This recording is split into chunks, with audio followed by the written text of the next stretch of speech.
présent, immersion dans les métiers de l'automobile avec notre partenaire Educam. Aujourd'hui, on va s'intéresser à celui de carrossier. Le métier a changé et le métier va encore changer et ça réclame des remises à niveau de plus en plus fréquentes. Alors où, comment et pourquoi? Voici les réponses.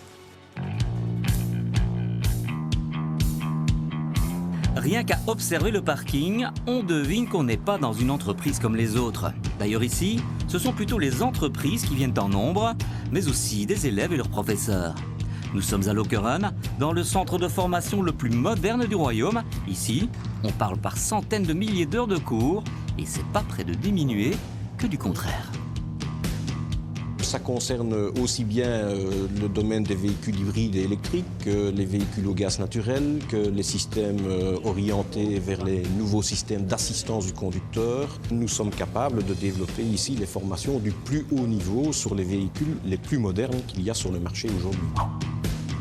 Et aujourd'hui, on va s'intéresser de près à la carrosserie. L'air de rien, du moins pour le grand public, voilà un domaine qui en 10 ans a subi de profondes modifications, voire même une révolution. Là, on a vu arriver vraiment massivement les tôles à haute limite d'élasticité et donc des techniques d'assemblage basées sur le soudage, mais qui sont résolument différentes. Et puis, je dirais 10 ans plus tard, on voit apparaître l'aluminium avec de nouveau d'autres techniques d'assemblage. Et 5 ans plus tard, 2015, on voit sur le marché des véhicules qui font appel aux fibres de carbone en masse. Même si les carrossiers sont bien conscients qu'il y a une évolution, certains disent « oui, mais on ne va quand même pas m'apprendre à souder, je fais ça depuis 40 ans ». Et s'il est un soudeur sachant souder qui est un bon soudeur, c'est Alain Verel. Lui, il détecte pas moins de 7 aciers différents sur cette structure d'ODIA avec laquelle il est interdit de faire n'importe quoi. Le carrossier doit savoir exactement à quel acier il a affaire, s'il s'agit d'un renfort, s'il s'agit d'un élément de garnissage, et adapter naturellement son système de réparation, tant en reformant la pièce si elle est reformable, parce que parfois elle sera purement à remplacer uniquement, ou bien alors, lors du soudage, il devra adapter sa technique de soudage. Soudage, brasage, aujourd'hui, c'est le constructeur lui-même qui impose ses méthodes. Normal, c'est une question de sécurité. Au besoin, on recommencera l'opération. Pour l'aluminium, comme sur cette Jaguar F-Type, on préfère le rivetage, l'assemblage et le collage. Plus question de soudure sur ce coup-là. Autre technique, autre méthode, autre déformation programmée, mais sécurité similaire. Au niveau maintenant de ce qui est acier, il n'est pas rare sur un choc à l'avant d'avoir un pli dans le toit par exemple, alors que l'impact a peut-être eu lieu à 70 ou 80 km/h. Donc de ce fait-là,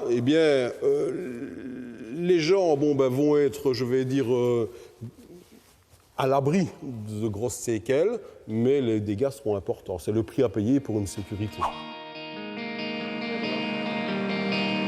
Et le prix à payer, c'est l'obsession de Pierre Lecoq. Les assurances exigent le moindre coût, mais les voitures sont de plus en plus complexes à réparer. La réalité, au quotidien, c'est donc une adaptabilité quasi permanente. Aujourd'hui, c'est devenu impossible de confier à un même individu la totalité d'un projet de réparation d'une voiture complexe. Il y a une telle masse de connaissances qu'il ne va pas y arriver. L'artiste, l'homme symbole de toute carrosserie, ça reste le tôlier. Bien sûr, on pense toujours un peu peinture aussi, mais tout aussi importants sont les évaluateurs qui établissent les devis. Enfin, les Top Gun aujourd'hui sont les ex-palefreniers. Les petites mains qui démontent et remontent doivent avoir la tête bien pleine, remplie des bonnes infos. On a effectivement parfois des grandes difficultés à remettre un véhicule sur la route et pour des bêtises. D'où l'intérêt d'avoir du matériel assez sophistiqué de détection pour pouvoir repérer un court-circuit dans un câblage, pour pouvoir repérer pour quelle raison un phare xénon ne répond pas, pourquoi un moteur ne démarre pas. Souvent, pour une petite sonde sur le vilebrequin, c'est peu de choses, mais qui ont des grands effets. Pour rester à la page, cette carrosserie a besoin d'une bonne centaine d'heures de formation par an. Pour le moment, on se renseigne entre autres pour accueillir, si besoin était, les fameuses BMW i3, toutes alu carbone. Nouveau challenge. Monsieur Tout-le-Monde voit uniquement la cosmétique de la réparation. Mais derrière, il y a une véritable technologie qui doit être respectée pour maintenir l'aspect sécurité du véhicule.